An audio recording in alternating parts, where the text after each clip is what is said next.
Hey, welcome back to Common Mansplaining, where no elites allowed and no opinion is too common. I'm Eddie, that's Christian. And originally today we had anticipated doing a debate on the Israel-Palestinian conflict, but that got a little bit derailed. So instead, we're going to go to one of my favorite topics, which is ancient civilizations. And Christian was kind enough to pull up some great material for us. So without further ado, let's take a look at that, and we'll react to it as we go along. Yeah, specifically, I think Eddie and I share, and hopefully you do, interest in new discoveries here in America. Yes, because American discoveries have been overlooked. Everybody thought they knew everything they needed to from Cortez's time, and pre-columbian was just a matter of the diaspora of the Indians who came across the Bering Strait, known as the Clovis Indian tribe. Clovis Indians. Sure. But we've heard there have actually been many migrations, and many times with old continent has touched and influenced North America, and this so we're gonna just hop into this video and react when we come across something interesting. Sweet. Excited. Sure. All right. Let's start in southern Illinois, just a short drive from modern-day St. Louis, Missouri. Here you'll find the Cahokia Mounds, the largest archaeological site north of Mexico. Spanning nearly 6 square miles and boasting over 100 earthen mounds, this was once the thriving heart of a pre-Columbian civilization. Cahokia was built by the Mississippian culture between AD 1050 and 1200.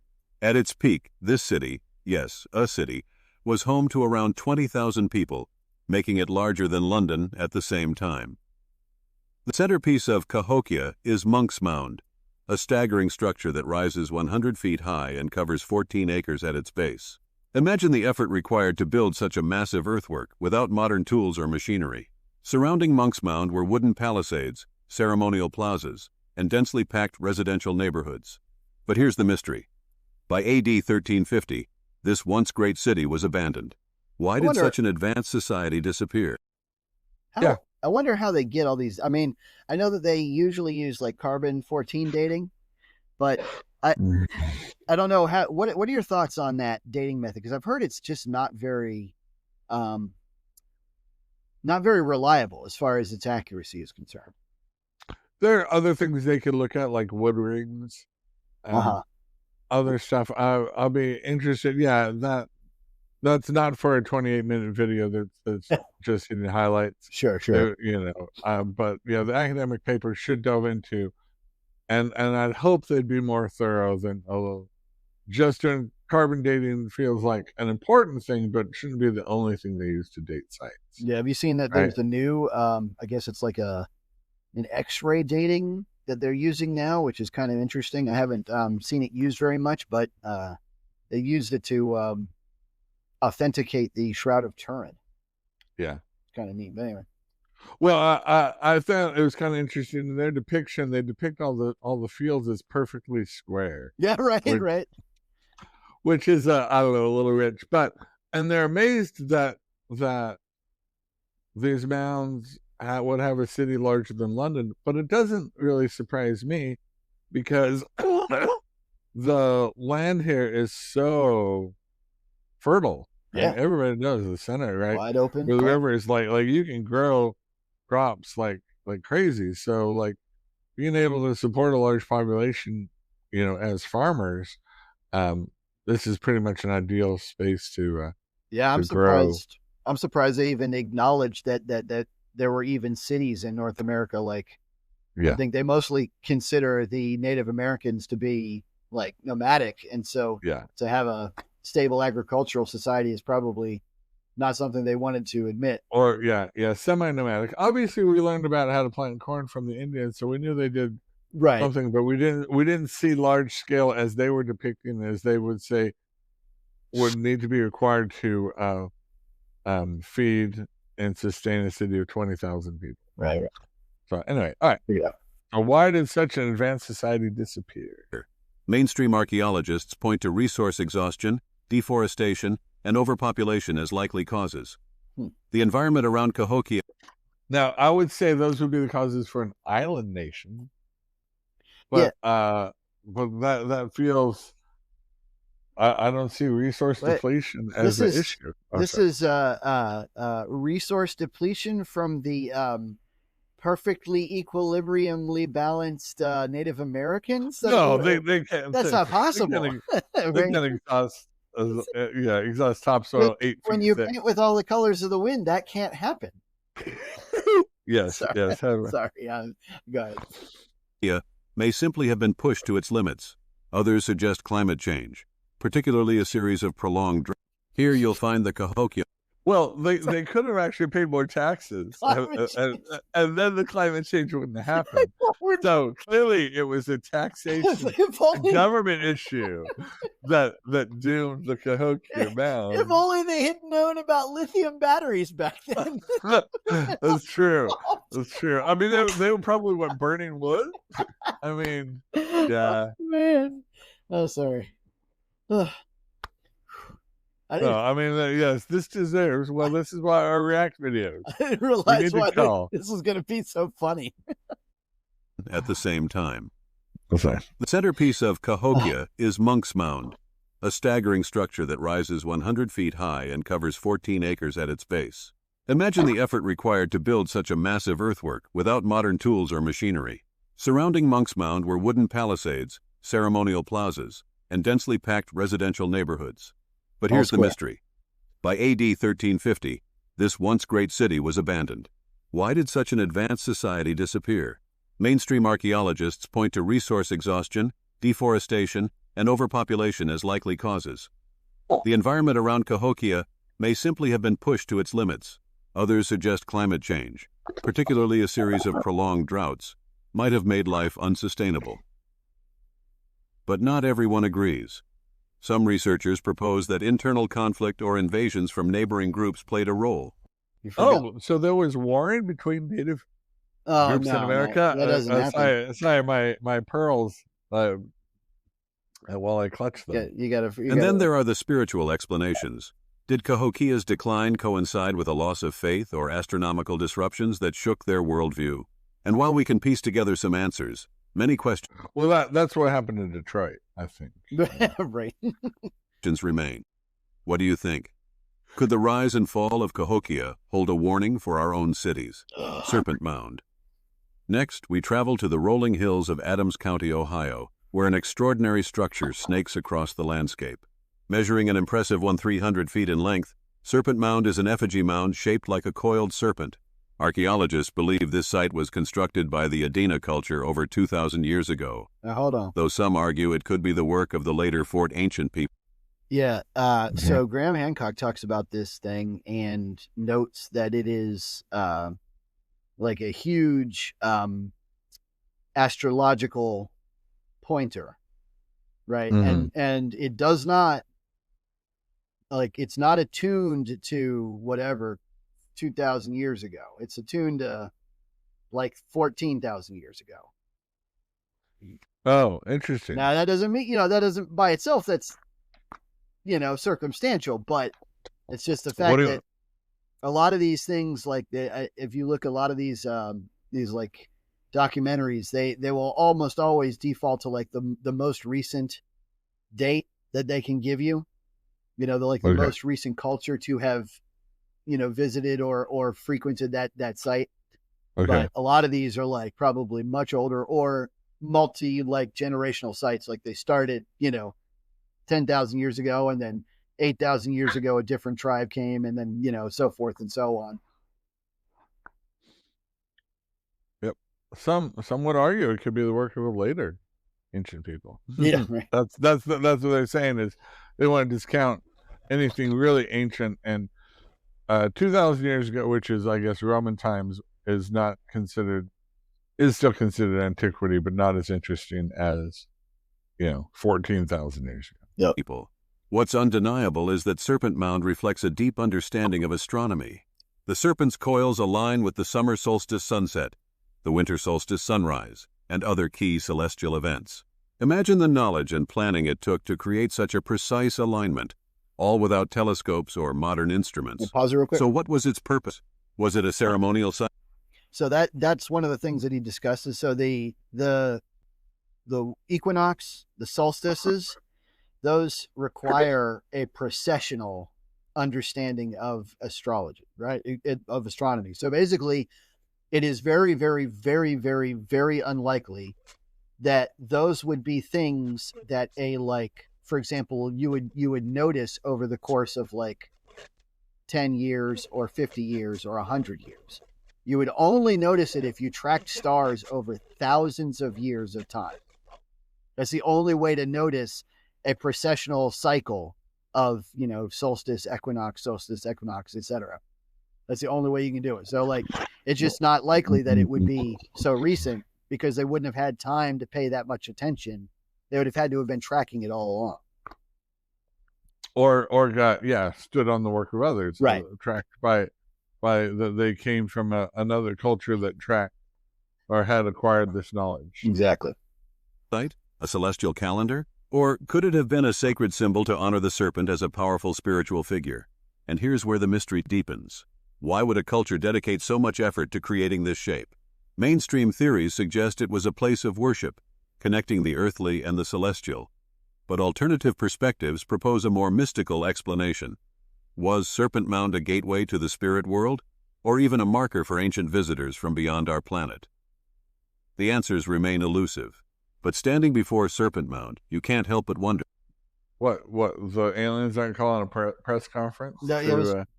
No, to claim responsibility for this? I was just going to say, it's really nice of them to pave this area right here on the side for us. That's because it's for the golf course, and there's a frisbee golf course, So they set it up play through. Yeah, I'm sure.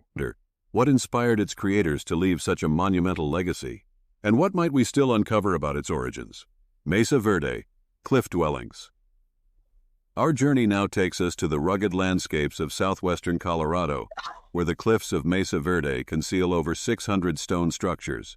These cliff dwellings, some perched high on sheer rock faces, were built by the ancestral Puebloans over 700 years ago. Imagine the ingenuity required to construct entire villages in such inaccessible locations. The most famous of these is Cliff Palace, a sprawling complex of 150 rooms and 23 kivas, circular ceremonial chambers. It's a testament to their architectural skill and ability to adapt to challenging environments.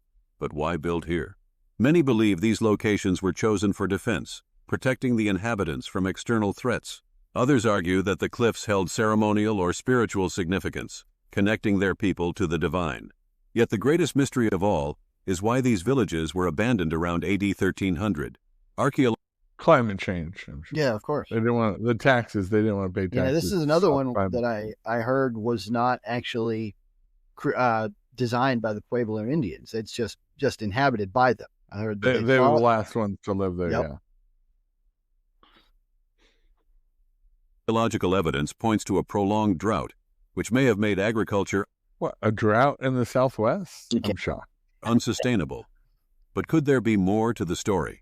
Some suggest resource depletion, internal strife, or even conflict with neighboring groups played a role. They went woke. That's right. And here's a question to ponder. Was their departure a desperate act for survival, or part of a greater spiritual migration?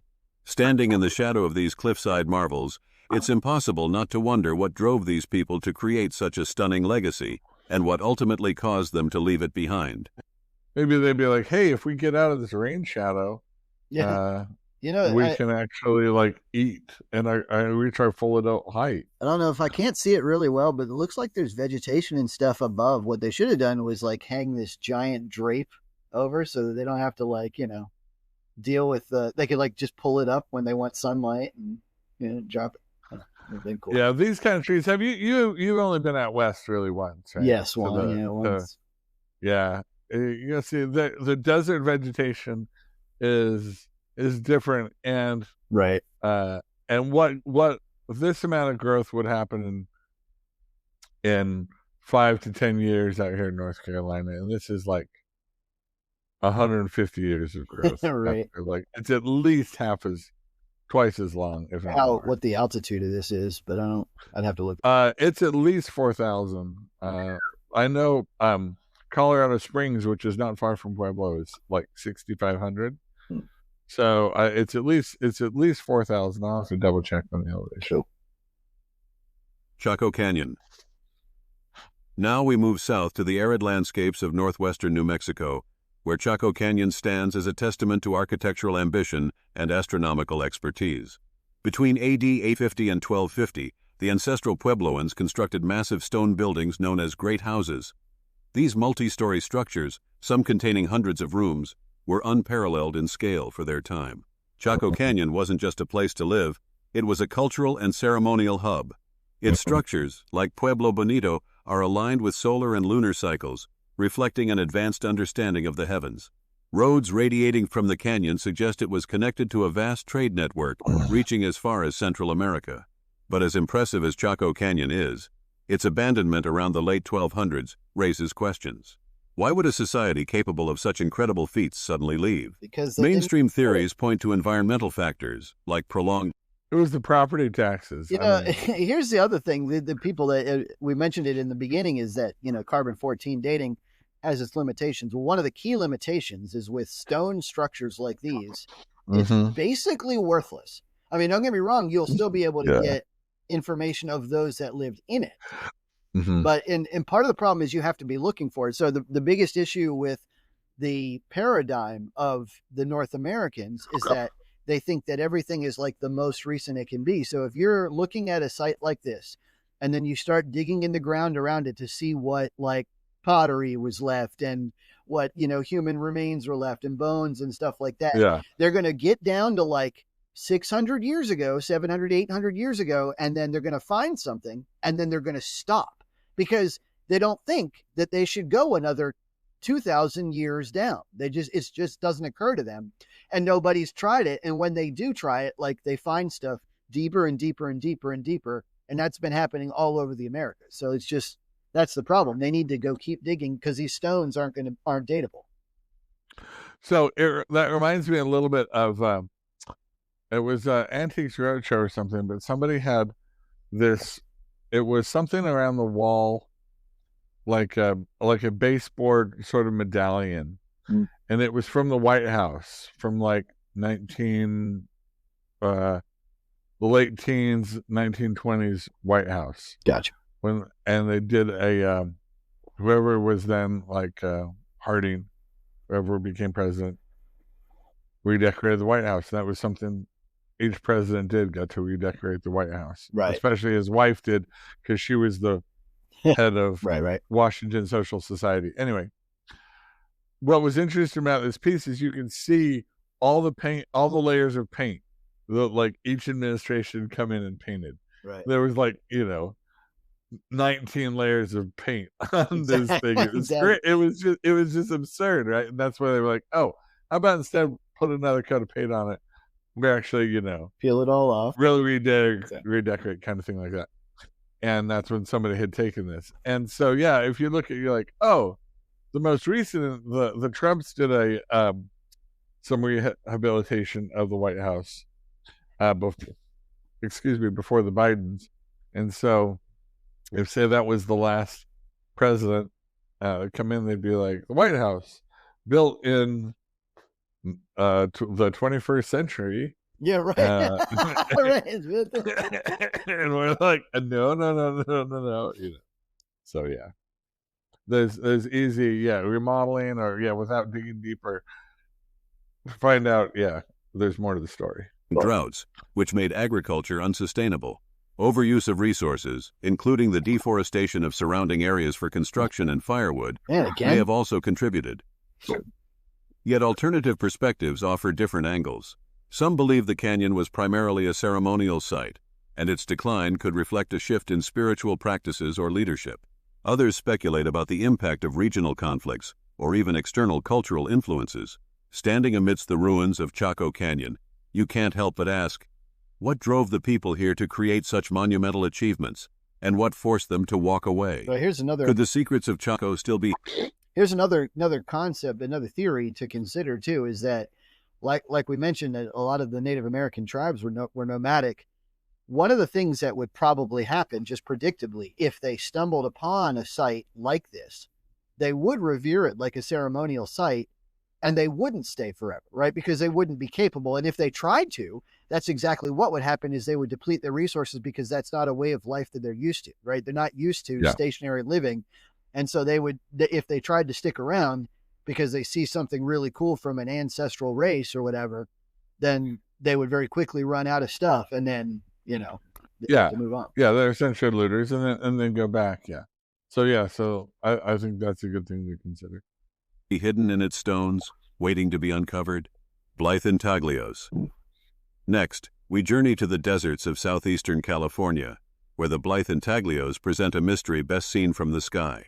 These massive geoglyphs, etched into the earth, depict humanoid figures, animals, and abstract shapes. Stretching up to 171 feet long, these figures are believed to date back anywhere from 450 to 2,000 years. But here's the catch. The creators of the Blythe intaglios remain unknown. Were they the ancestors of the Mojave or Quechan tribes? Or could they have been made by a culture we've yet to fully understand? The purpose of these geoglyphs is equally enigmatic. Some suggest they were ceremonial in nature, perhaps marking sacred sites or serving as offerings to deities. Others theorize they were celestial markers, aligning with stars or solstices, much like other ancient sites around the world. And then there's the enduring question: how were they created with such precision, long before the advent of aerial views? Was this knowledge passed down through generations, or could it reflect a deeper understanding of geometry? Precision is missing stardust. That's too much. Yeah, they're big. I mean, I give you credit on that. But my daughter had similar precision in her stick figure drawings when she was growing up. Geometry and astronomy than we typically attribute to ancient cultures. The Blythe intaglios challenge us to look at the past with fresh eyes. Well, that just means because they typically give no credit to ancient cultures. Of course, yeah. Stories do these giant figures tell, and how might they reshape our understanding of the people who once thrived in the American Southwest? Judaculla Rock. Let's head to the misty Appalachian Mountains of North Carolina, where a massive soapstone boulder, known as Judaculla Rock, sits covered in ancient carvings. God bless you. This enigmatic artifact, located near the town of Silva, has over 1,500... What's up? I said, God bless you. Oh, sorry. I've been to Silva. They said, Judaculla. Yes. Intricate symbols etched into its surface, making it one of the largest and most elaborate petroglyph sites in the southeastern... It's a doodle pad. It's pretty awesome, United States. And the Cherokee people tell a story about... You've seen it? No, but I've seen pictures of it, right? And what strikes me about this rock is it is so remarkably similar to the doodle pad that was done in South America 20,000 years ago, like verifiably 20,000 years ago. So I almost wonder if there's a connection here, Yeah. Most elaborate petroglyph sites in the southeastern United States. The Cherokee people tell a story about this rock. According to their legend, the carvings are the marks left by Judaculla, a powerful giant who leaped across the landscape, using the stone as a stepping point. For centuries, this boulder has been a site of cultural and spiritual significance. Yet the true origins of Judaculla Rock remain a mystery. Some archaeologists believe the carvings date back more than 1,000 years, possibly created by pre-Columbian Native Americans. The symbols appear to depict hunting scenes, territorial markings, or even star charts. But what exactly do they mean? Mainstream theories suggest the rock was used as a ceremonial site or a boundary marker for local tribes. Others propose that it could have served as a tool for teaching astronomical knowledge or telling stories. However, alternative perspectives have emerged, with some suggesting these carvings might hold connections to ancient travelers or even... Once you put a staff with a headpiece, yes, it shoots a laser right there to in the where middle, where the Masonic treasures are. Even extraterrestrial encounters. As you stand before Judaculla Rock, you can't help but feel its ancient energy. Could these mysterious markings be a window into the spiritual life of its creators? Or are they a message left by a culture we have yet to fully understand? America's Stonehenge. Next, we venture to Salem, New Hampshire, where an unusual site known as America's Stonehenge sits atop a forested hill. This intriguing arrangement of stone chambers, monoliths, and alignments has sparked debate for decades. Was it the work of early European settlers? Or does it predate colonial America entirely? America's Stonehenge features a series of rock structures that align with astronomical events, such as solstices and equinoxes. Some researchers believe it served as an ancient calendar, enabling its builders to track the passage of time with remarkable precision. The largest structure, often referred to as the oracle chamber, contains a carved opening that some suggest was used for ceremonial purposes. But the origins of this site are hotly contested. Some historians argue that the structures are the work of 18th century farmers using the stones for storage or animal shelters. Others, however, propose much older origins, pointing to similarities with megalithic sites in Europe. And then there are the alternative theories. Could this site be evidence of transatlantic contact long before Columbus? Or perhaps it was constructed by a forgotten civilization with advanced astronomical knowledge. Standing amidst the stones, one question lingers. Is America's Stonehenge a relic of colonial practicality, or a monument to an ancient, forgotten past? Whatever the answer, the site continues to capture the imagination of all who visit. What do you think? I'd have to wonder why they even call it the American Stonehenge at all. I mean, like, other than the fact that it's got stones, like it doesn't really bear many resemblances to, Stonehenge is. Unless they say it is the time of the Druids or something. Yeah, maybe. Don't forget this could be maybe Viking, right? Because we know the Vikings came to New England, right? Maybe this feels more like Viking,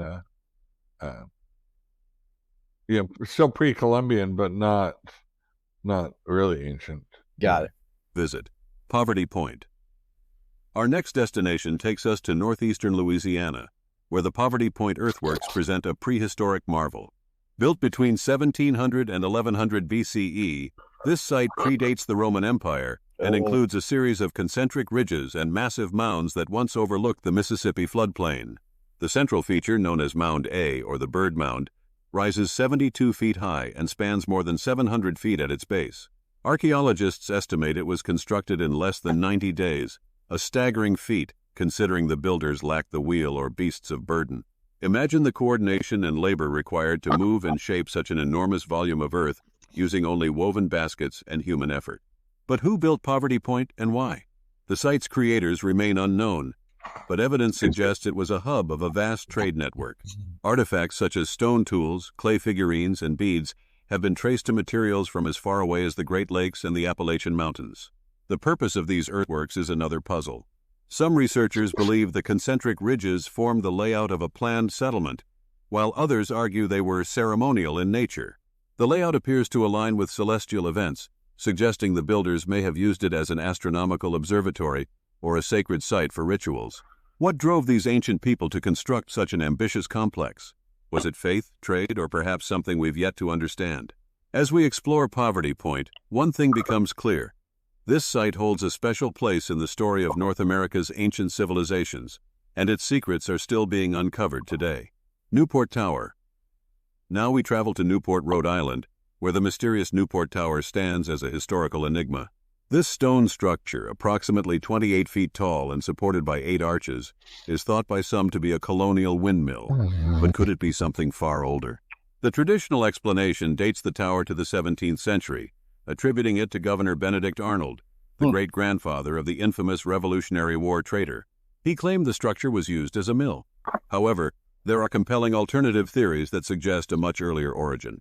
Some researchers propose that the Newport Tower may have been constructed by Norse explorers who reached North America centuries before Columbus. Its architectural similarities to medieval structures in Scandinavia lend some credence to this idea. Others believe it could be evidence of pre-Columbian transatlantic contact by Templar Knights or other European groups. Adding to the mystery is its astronomical. Yeah, it helps point the way to the Masonic treasure. That actually looks more like an American Stonehenge to me than another thing. But yeah, Viking. I mean, so yeah, pre-Columbian, but not as ancient as we're interested in. But still interesting. Astronomical alignment. The windows and arches of the tower seem to align with solstices and other celestial events, suggesting it could have served a ceremonial or navigational purpose. If true, this would indicate a sophisticated understanding of astronomy by its builders. Standing in the shadow of Newport Tower, one can't help but ask, was this merely a utilitarian structure, or does it represent a forgotten chapter of exploration and settlement in North America's past? The debate continues, leaving us to wonder if we've only scratched the surface of this enigmatic landmark. Dighton Rock next. We head to the top. Let me just say that when you guys, like, for those of you who are into this, like, you know, as an amateur pursuit, you go down this rabbit hole. When you see a tower that has like multiple different astrological or astronomical alignments, that's not by mistake. I'm sorry. It's like, no matter what they tell you, if they've got a tower that's like, if you look through these two windows, it's the eastern, you know, the summer equinox. If you look through these two, you know, or summer solstice rather, if you look through these two, it's winter. If you look through these, it's the spring equinox. That doesn't happen by accident. That's just not how stone structures work. You don't just like accidentally get lucky and hit all of the different astrological points that are important. It's just not how it works. Well, there are a lot of architects that build homes to face, because of the longer days in the right in the summer and the lower sun on the horizon, like with eaves and stuff, so that you can get the most sun for warming in the evening, right? So that sort of study. So it, part of it is we just have to give credit that ancient architects were up on and knew these things were good to align your building in such a way, right, for practical purposes as far as lighting goes, and having to use maybe a few less candles than you would have if you aligned the building different. Right, but like a tower like that, for example, I don't know if you saw that. But... yeah. Oh no, yeah. I mean, it's definitely intentional. Yeah. And the Norse would have had that. Oh yeah, technology. It's when we're talking about, did a 10,000 year BC civilization have that technology? Yeah. Taunton River in Berkeley, Massachusetts, where a boulder known as Dighton Rock has sparked centuries of speculation. This 40-ton rock, covered with petroglyphs and carvings, has mystified historians, archaeologists, and adventurers alike. The inscriptions on Dighton Rock feature geometric patterns, human figures, and symbols. But who created them? Theories abound, attributing the carvings to Native American tribes, Norse explorers, early Portuguese sailors, or even Phoenicians from the ancient Mediterranean. Yeah. In 1680, Reverend John Danforth made the first documented sketches of the rock's carvings, fueling debate that continues to this day. Some argue that the inscriptions represent Wampanoag or other Algonquian Native American traditions, possibly as part of a spiritual or territorial marker. Others point to similarities between the carvings and Old World scripts, proposing that they are evidence of pre-Columbian transatlantic contact. One of the most fascinating aspects of Dighton Rock is how it has inspired imaginative interpretations. Could it be a record of ancient travelers, a map, or even a form of storytelling etched into stone? Standing before this enigmatic boulder, you can almost feel the echoes of the past urging us to unlock its secrets. Georgia Guidestones. In a field near Elberton, Georgia, a modern... Have you heard of this? Heard of it. But it's not ancient. If somebody did it, they just don't know who did it. Well, right? Yeah. That it's not ancient that you know of. Mystery rises from the ground. The Georgia Guidestones. Erected in 1980, this granite monument consisted of 5 massive slabs, each inscribed with messages in 8 different languages. But who built it and why? The inscriptions outline 10 guidelines for humanity, addressing topics like population control, environmental sustainability, and global governance. These messages sparked controversy, with some praising their forward-thinking ideals and others... Do they define what a woman is? That is wisdom. ...decrying them as sinister or authoritarian. Adding to the intrigue was the anonymity of the monument's creators. The project was commissioned by a man using the pseudonym R.C. Christian, whose true identity remains unknown. The secrecy surrounding its origins fueled countless conspiracy theories, ranging from secret... He was the creator of Royal Crown, R.C. Cola. Yeah. And now just... secret societies to extraterrestrial involvement. The Georgia Guidestones also contained astronomical features, including a hole that allowed viewers to locate the North Star and a slot that aligned with the solstices. These elements suggested a deliberate effort to connect the monument to the cosmos, further deepening its mystery. But in July 2022, the mystery took a dramatic turn.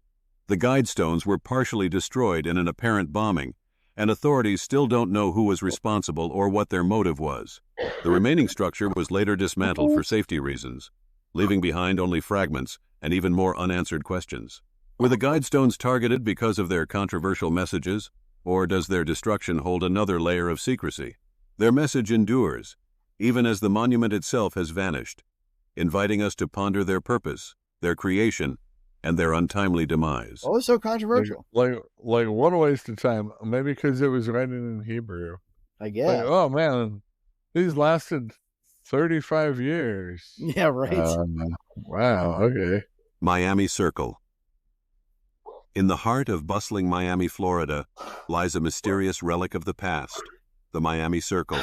Discovered in 1998 during a routine construction project, this circular formation of holes carved into limestone bedrock dates back over 2,000 years and is believed to have been created by the Tequesta people, one of South Florida's earliest known inhabitants. The Miami Circle consists of 24 perfectly aligned holes, forming a near-perfect circle.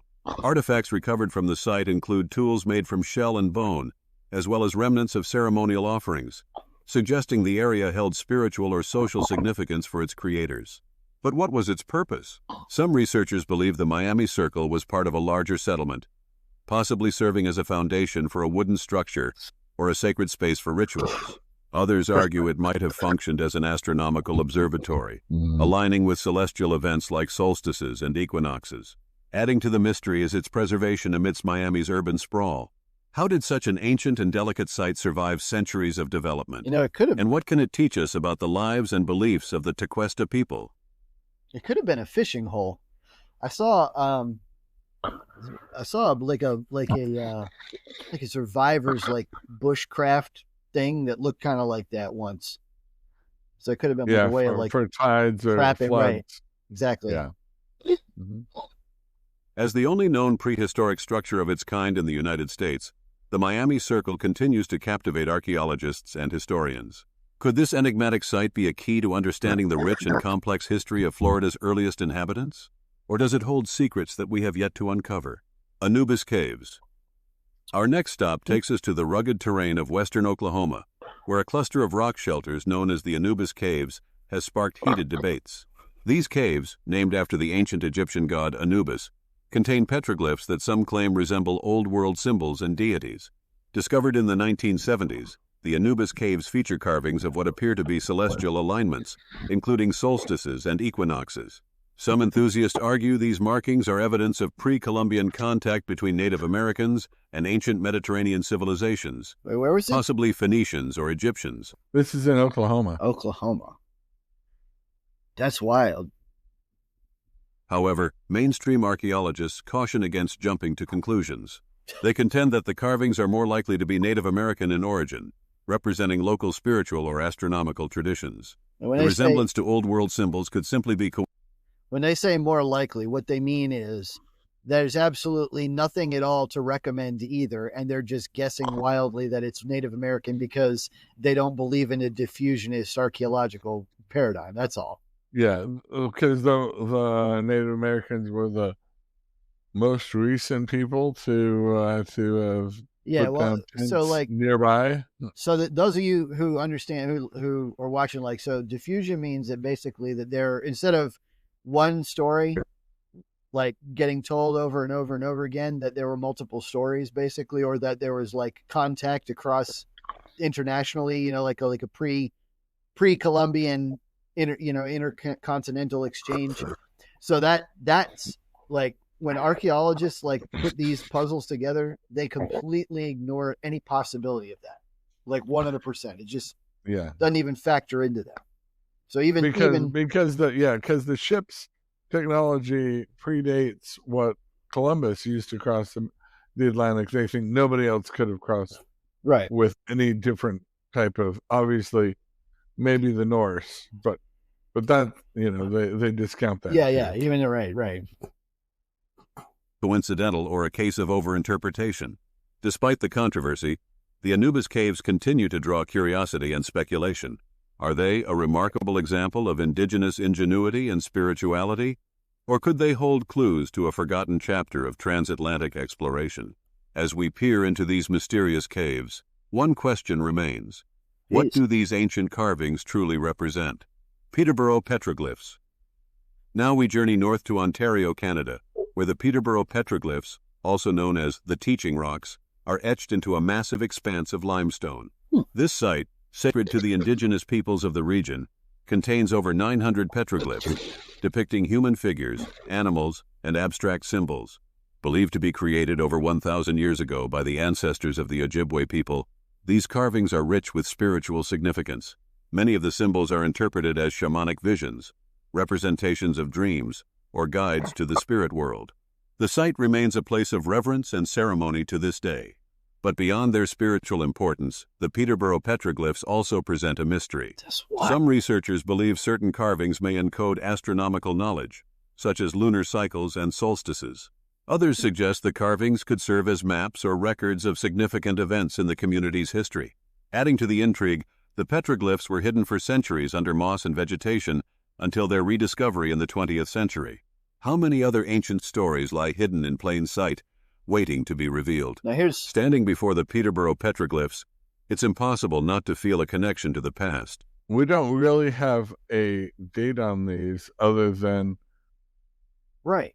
And here's my question. Here's my right. All these stone like etchings or whatever are all impossible to date. But here's my real question is, let's say like you have a set of a rock like this where there's like petroglyphs in it and stuff, and supposedly according to like the paradigm now that it's super important to the Native American culture in that zone, right? Well, if that's the case, why didn't they do it over and over again? Why don't we have like millions of them, like all over rocks, all over, Ontario, or millions of these petroglyphs like Anubis caves where, like, why don't we have that all over the place? It's because they found it. It was important to them because they saw it, not because they could do it themselves, nor not because they understood it, right? Like, it just doesn't make any sense that they would just like see it and like if one person did it and that was just part of their culture, it would have been repeated 1,000 times. Yeah. Anyway, What message? Oh, I was going to say, do you want to go through the rest? I mean, I know we're getting kind of... No, I think, yeah, we found this to be, a little bit laughable. A little bit, yeah. So, maybe not as enlightening as we were hoping for. Well, they did not... But, I mean... They didn't even consider anything that wasn't, like, orthodox archaeological paradigm, right? Like, next time we need to check out some of Graham Hancock's stuff so that we can... show the audience what like someone who isn't afraid to like step on somebody's toes, someone who isn't afraid to like paint outside the lines a little bit. But yeah, guys, let us know what you think. Let us know what you thought about some recommendations on some videos you'd like us to react to or explore, because we love anything that's got some edge to it, especially new about some spicy takes about ancient Americans. We want to hear it. If you haven't seen them yet, go watch Ancient Apocalypse 1 and 2. The seasons are on Netflix. Despite what you hear in like papers and stuff, that is not pseudoscience. It's journalism, and it's really, really, really good investigative journalism. I can promise you. Yep. So, all right, guys. We'll catch you next time on Common Mansplaining. Yo.